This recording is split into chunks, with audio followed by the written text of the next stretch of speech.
You've entered Bookstorm with Kristen Civiletto and me, Chris Storm. This is a podcast devoted to best-selling books that matter, books that make a difference.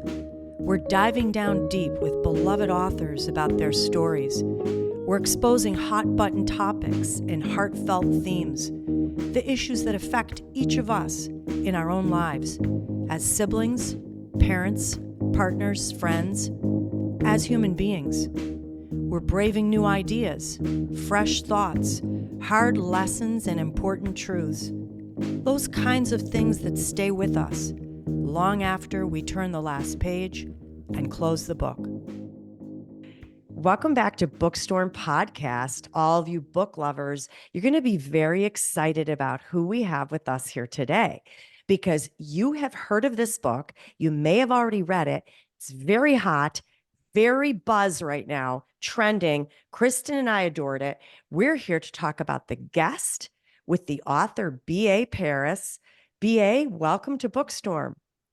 Thank you for having me. I'm delighted to be here with you. Well, we're pretty excited that you are joining us from a cottage deep in the Hampshire countryside of England. Sounds so beautiful. It does, and usually I am, but actually I'm in the house in France at the moment. Oh, And that's why there's all bare walls, because it's just a little cottage in France, and I've put some books there to make it look a little bit prettier. But otherwise, it's just really blank walls. But normally my writing place is Hampshire, a little cottage in Hampshire, right out in the countryside. but France is also a very beautiful place to have a podcast from. It is. Very romantic, and it goes with the entire mysterious theme of the book. So B.A.Paris is a New York Times and Sunday Times best-selling author. She has 7 million copies of her books sold translated to 41 languages. Wow. 3 of her novels have been optioned for major screen adaptations, and there's a film that's in production right now based on her novel, The Breakdown. It's titled Blackwater Lane, so you can all look for it. It stars Minka Kelly, Maggie Grace, and Dermot Mulroney, and this sounds fabulous. Now, let me tell you a little bit about her background. She has lived in France for most of her adult life before becoming an author. She actually worked in finance as a trader. How interesting. And then an English teacher. BA's husband and she worked and ran a language school together while bringing up their 5 daughters. And I love this about you. It was only after turning 50 that you started writing. When not writing, I saw this on your bio and I had to tell our listeners, she enjoys spending time with the other man in her life. Well, he's well over 80 years old. He's a little wrinkly, but Henry the tortoise is really good company. Is that a pet? It is, but he has an amazing story. And one day I'm going to write a book about Henry, because he was actually, when we moved into our house in France, he was already there. And we thought the previous owners had left him behind. And in fact, they said, no, he comes with the house. And then we traced the lady that had actually bought the tortoise, and she was in her 90s by then. And she'd found him walking across a bridge in Paris when she was a young girl and had brought him home. So we know he's well over 80 years old. And he's got the most amazing story. So he is the family mascot. I love something like that. And before I close my little intro, I have to quote the author Mary Kubica, who is a good friend of Bookstorm. She's been on our show twice, and I love what she says about this book, The Guest. She says it's unsettling and it's addictive. Yes, Mary, Kristen and I could not agree more. We loved it, and we're super excited to have B.A.Paris with us today. Oh, thank you. B.A., I give our listeners just a summary of what's going on in the book, but I do not give away any spoilers. It's a little tricky to do with your story because we've got a lot of twists and turns. But if you'll allow me, in your story, we meet Iris and Gabriel. They are a couple, and they're returning home from a holiday. And when they walk in the door, they're a little surprised to see one of their good couple friends. Her name is Laure. She's made herself at home. She's got a key to the place. but it quickly becomes a little bit tense because she takes some liberties. She's wearing Iris's clothes. She eventually rearranges the kitchen. She's pushing some of those little boundaries. Now, Laura is there because she has walked out on her husband, Pierre, and they were all good friends, the four of them. And he had just confessed to an affair and a secret child. And this is something that Laura's trying to process of what to do. Now, Iris and Gabriel want to be supportive, but their friend's mood is a little unpredictable and it's getting a little bit unbearable to have her there. They have a brief respite because they've got a new couple that moved into their small town. So it's been nice getting to know them. But along with them, they brought a gardener who is a little bit mysterious and has kind of a checkered past. And everybody starts spending a lot of time with one another. Now, soon secrets start to unravel from their past, and some of them have some very deadly, deadly connections. Did you want to add anything to that summary? And I'm trying hard not to give things away. No, I think that's an absolute brilliant summary. That is exactly what the book is about. So yes, it's really about the interaction between these six characters. And yes, exactly, the six characters, very different, all going through different things in their lives. In fact, I think the only one that's not really going through something is Hugh, who is Esme's husband. He's kind of a little bit out of it all, but all the others have got either secrets that they're keeping or, as you say, checkered past. So, of course, when they all get together and find out a little bit more about each other, there's going to be some explosions. I love that you brought up Hugh, by the way, because he was kind of a voice of sanity in this Yeah. whole story, and he kept everything grounded. I loved that character, and I'm sure we'll get into that in a little bit. Yeah, good. Lovely. All six of the characters were amazing. And here's one thing I have to say for our listeners. One of the most frightening aspects of this psychological thriller is that we saw people we know inside some of these characters. They were very realistic. We saw this sort of trending common practice of entitled and selfish people who prey upon and use others who might be more empathetic. The empath longs to help someone to ease their pain and bring them back to life. We see it every day. Can you expand upon how some of your characters, and maybe even us in the real world, how do we become so easily entrapped in these egotistic schemes? Well, I think that when you're going through something, like Laura's, something traumatic, she's found out that her husband has had a child with another woman and he always told her he didn't want children. So she has given up her any desire she had to be a mother to suit him. So she's going through this really tough time. And she does become very egotistical. She thinks of herself. She doesn't really think of the effect that she's having on Iris and Gabriel. And because they're such good friends, and it's true, Iris and Gabriel want to help her like we would want to help a friend in need. We'd be happy to let a friend stay. But then she doesn't seem to be moving on. And I think for Iris, she's a very kind person and she just wants to help her friend. But no matter how much you like a friend, it's when you live with them a long time that you really get to know them. I think sometimes it's like if you have friends to stay, you can be really good friends with somebody, but I think you actually don't really get to know your friends until you've actually gone on holiday with them or they've come to stay with you for a period of time, and then you see all their little I can't even say the word, but you find the little habits and things that they do, and it's different, and you have to really get on well with people to spend a lot of time with them. And I think that in this book, Iris has never realised that Laura is quite so needy because she's only ever seen her when they've gone on holiday for a week and when she's always been in a really good mood because everything's going well. But now, 3 weeks on into her staying with them, the cracks are beginning to show. Iris can't have any time to herself. Laura is always there. And, if Iris is a little bit like me, and I think we always have a little bit of ourselves in the characters, you do need your own space. You like your own space. I mean, I like my own space.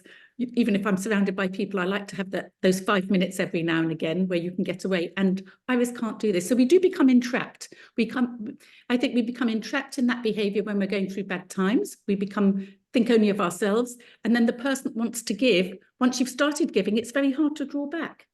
It's very hard to say, well, actually, I don't want you to stay anymore. It's very difficult. So we do become entrapped. I loved the relationship between them, the friendship, and we could all relate to it. But I think day 4, I was voting, get Laura out of there. I can't stand her being in there anymore. I must have low tolerance. Day 4. I can't remember what Law did on day 4, but it must have been something that really annoyed you. We could all relate. I loved it so much. Yeah, those uncomfortable conversations, there were a lot of those in this story where the Yes. underlying tension was there. That was great. I wanted to ask you about this. Your book really showed us how one impulsive choice in your life can set you on a trajectory that changes everything. And, some people lean into that and they try to learn and do better. And then some people, I think, are just defined by this one choice. And I wanted to see if you wanted to expand upon that a little bit, because that was a very interesting theme in your story. Yes. Yeah. I think, it can go two ways. When you make a bad choice, you can either, and I read something the other day, and I think it's so true. If you learn something from your bad choice, it's not such a bad choice. It's like if you can learn from that and learn something, then you can't really think of it as a bad choice, because you've actually, progressed as a person, you've matured as a person. And yeah, I think there's two things. You make a bad choice in life and you can let it define you.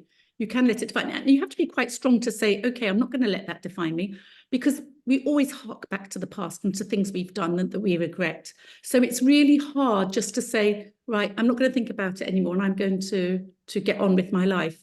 And I know which character you're talking about, and to a sense, that's what this character does do, tries to just block it out in a way and just think, okay, I'm not going to think about it anymore. But then, of course, the past has a habit of catching up with us as well.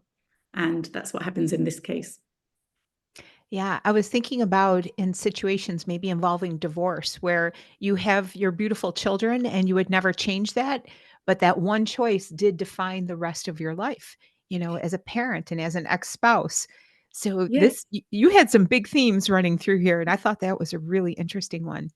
But that's so true what you say about, divorce, because couples can end up hating each other, but then they say, but he's the father of my children. That's right. And I think that's much easier for a woman to say than maybe a man. A woman will say, but he's the father of my children, so I can't let him go completely. And, and it's true. And then they say, but if I hadn't met him, even though he was maybe a really bad person or whatever, I wouldn't have the children I have. So it's really strange, isn't it? It's that choice that you make, but there can be some good that comes out of it.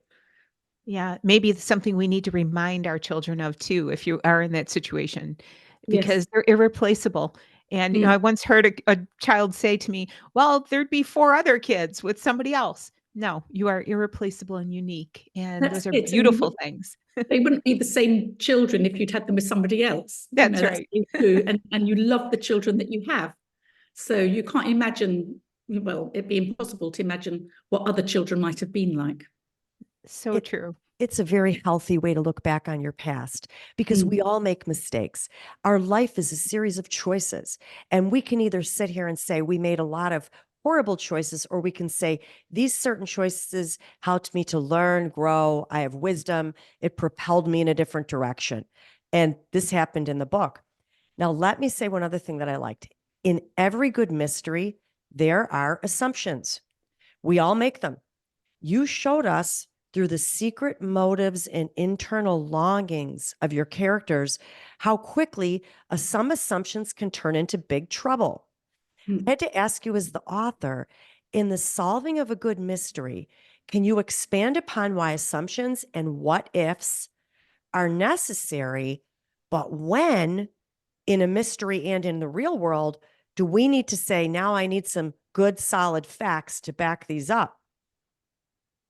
I think when you're writing a mystery, you have to have characters assuming things about other characters, because that's how the book moves on. You have to have that clash of characters, or you have to have something. So you make assumptions, and that's fine in a book. But in real life, we all make assumptions about people we meet. But if you're going to actually accuse somebody or tell people what you think, then you better have the facts to back it up, because we make assumptions about everybody. We look at people's Facebook pages or whatever and we make assumptions about them, and we might say, I really don't like that person, but actually you don't really have anything to back it up. And I think you can get away with a lot in a book, you know, and you have to have your characters making assumptions about others, and you don't have to reveal whether they're right or wrong until further on in the story. But yeah, I think it's a whole different thing in real life. You know, if you're going to assume that somebody is an evil person or a very good person, you need to know, you know, you need to have the facts. So making assumptions, we all do it on a daily basis. You know, you can go into a shop and a shop assistant might not be very nice and you can think, oh, she's horrible, you know, but maybe she's just having a bad day. You know, and I think that's what you have to do. You just have to say, you can't just make assumptions. And it's judging, isn't it, really? It's judging people. And I think we have to be very careful about that. I like that. And in here, as a skilled writer, you led us towards some assumptions in the Yes. solving of this mystery. And we almost had developed some hypotheses. That's half the fun of it, because we're Well, solving it along with you. But yeah. then we've got to be able to pull away from those and look at the facts too, which is, it's very intriguing. You really accomplished that in a great way. Thank you. And I think that is the role of you know, if we're writing a mystery or a thriller, we have to, you know, we want our readers to have a good time while they're reading it. So, you know, you do try and lead your readers astray a little bit. You send them down different paths because that's half the fun of it for them. They go, I know who it is. I know what's going to happen next. And actually, I had a great thing because my daughter was reading The Guest. One of my daughters was reading it. And so she was sending me WhatsApp messages saying, this is this, you know, and I just said no comment.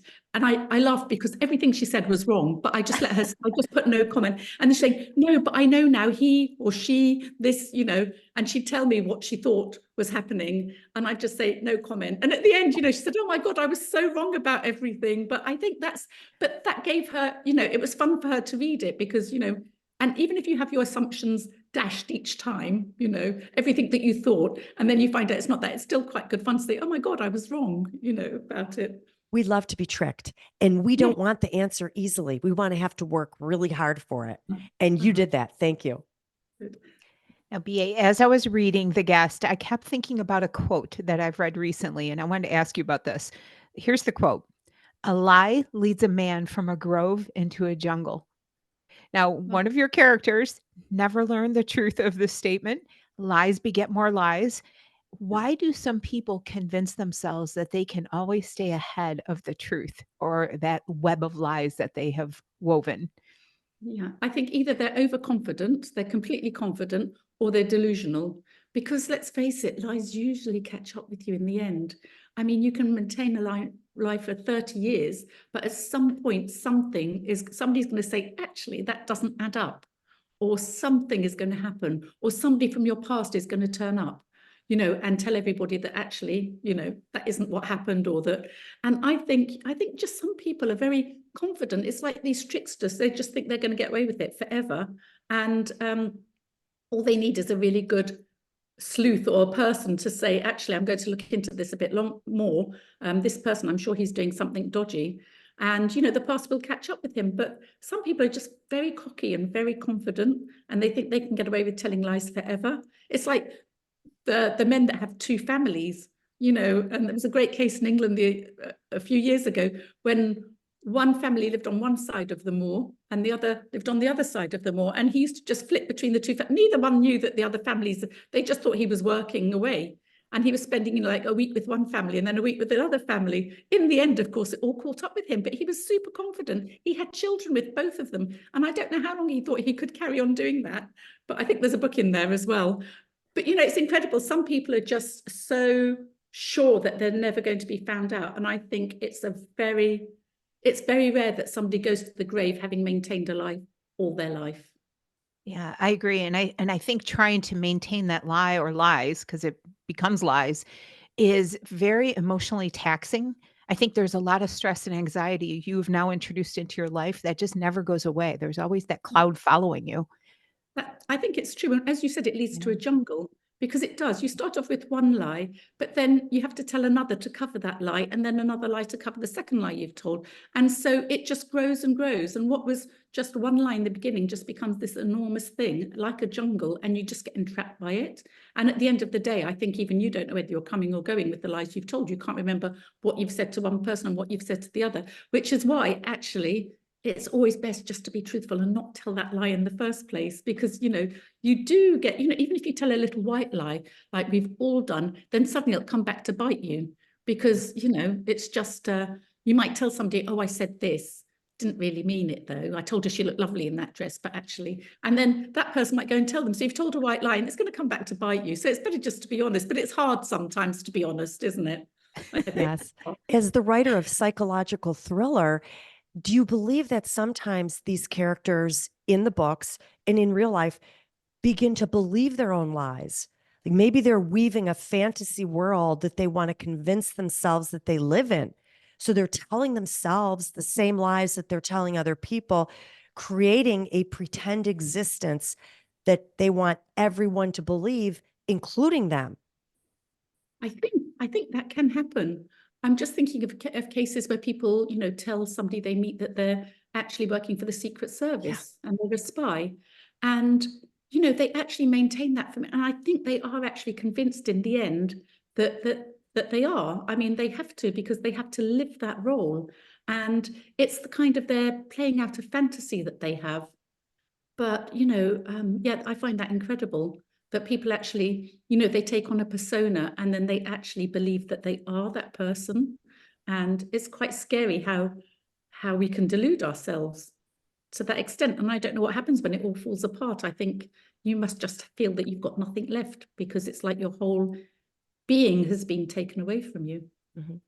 Well, Yeah, after no talking doubt. to you, I'm not believing anyone ever again. I'm going to question everybody. Well, BA, we loved this book. I mean, The Guest is one of those books, it delivers the excitement, the thrills, and a lot of them, you don't see them coming. So we just loved it. And we want to thank you so much. But before we let you go, we just want to ask what's on your radar. We're wondering if you could share that with our listeners. Do you mean personally, writing wise, or Yeah, yes? we're writing wise. What's coming up next for you? Yes, so I am If you writing, can I'm share. writing my next book. I'm writing my next book. So I can tell you just a little bit about it because I haven't finished writing it yet. I know how it's going to end though. I always know my beginnings and my ends. So I know how my book's going to end. It's just a matter of getting there. So it's about a young girl. Well, actually, she's not a young girl now, but she has in her past, she has a past, like most of my characters. So she's very happy. She's just met a new man, and not long after she meets him, she thinks she has a stalker.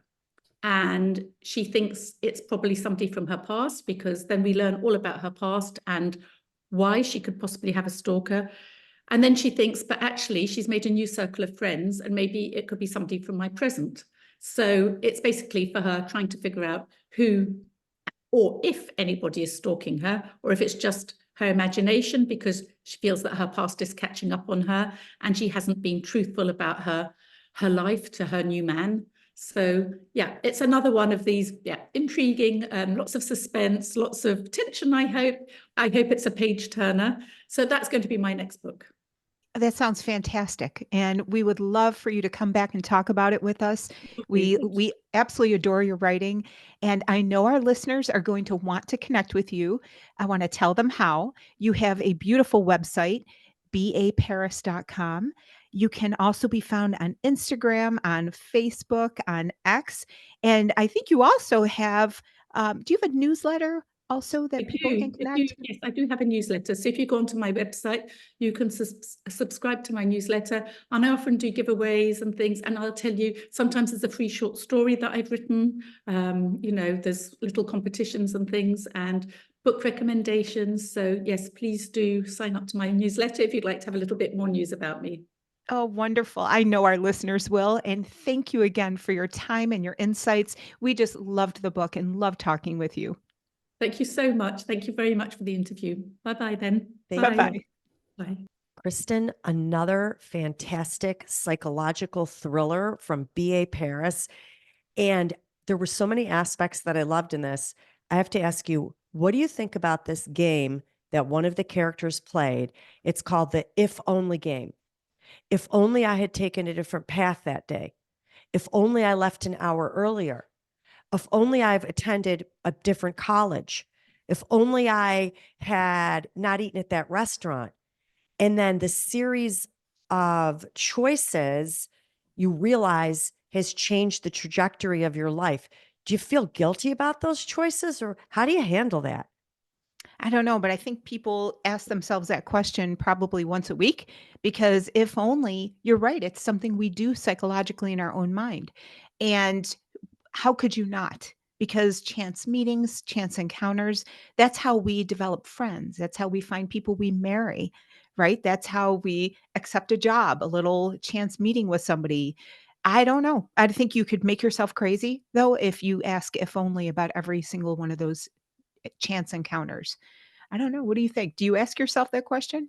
Yes. And I like what you said and BA said, that when you're looking at these things, if only I had done something different, also take time to look at the positive that came out of it. Like you talked Yeah. about your children.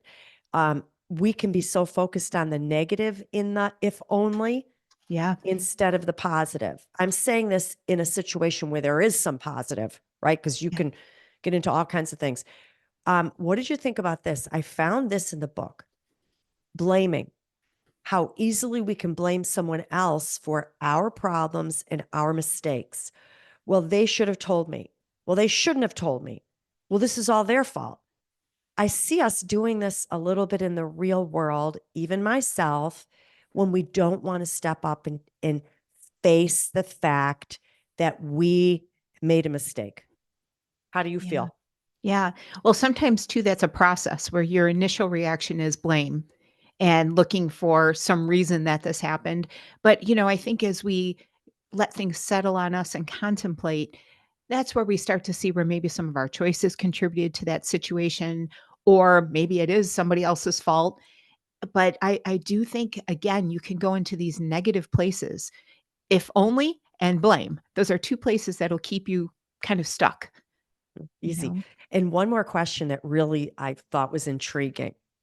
In the story, people began to tire of Laura's separation problem with her husband. She moves in and it's all Laura all the time. When do someone else's troubles become boring to us? This sounds very cold, but I think there is a boundary there where we can only listen to it for so long. And then what happens? Do we say, you got to pull yourself up and do something about this finally? Well, I heard your threshold was 4 days. So With Laura, who comes in and takes over the master bedroom. She's wearing all of the clothes. She's changing the kitchen. And I'm thinking, oh my goodness, somebody's got to put an end to this quick. Well, I think I get frustrated when people have solutions that they can choose and they don't choose them. But then they keep going back to the problem and vocalizing their concern about the problem. And, I'm a person generally of action. So that's where my threshold starts getting tested. Do you feel that way too? I That agree. I like that answer. Yeah.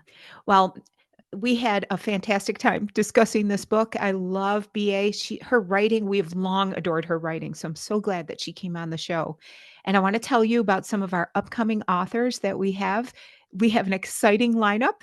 We have Nick Petrie, Susan Mallory, Ashley Elston, Wabgisha Grice, Liza Palmer, Lisa Unger, Heather Gudenkoff, CJ Box, Benjamin Stevenson, Kate Quinn and Janie Chang, Mary Kubica, Christopher Reich, Amiko Jean, Bonnie Jo Campbell, J.D. Barker, Dervla McTiernan, Scott Carson, who writes as Michael Corita, Kate White, Lisa Wingate, Hank Philippi Ryan, Ramona Osabel, Jill Shalvis. Some of those names you're going to recognize because they've been on our show a couple times. In fact, we have some three-peats that have been on the show. We love when our authors come back.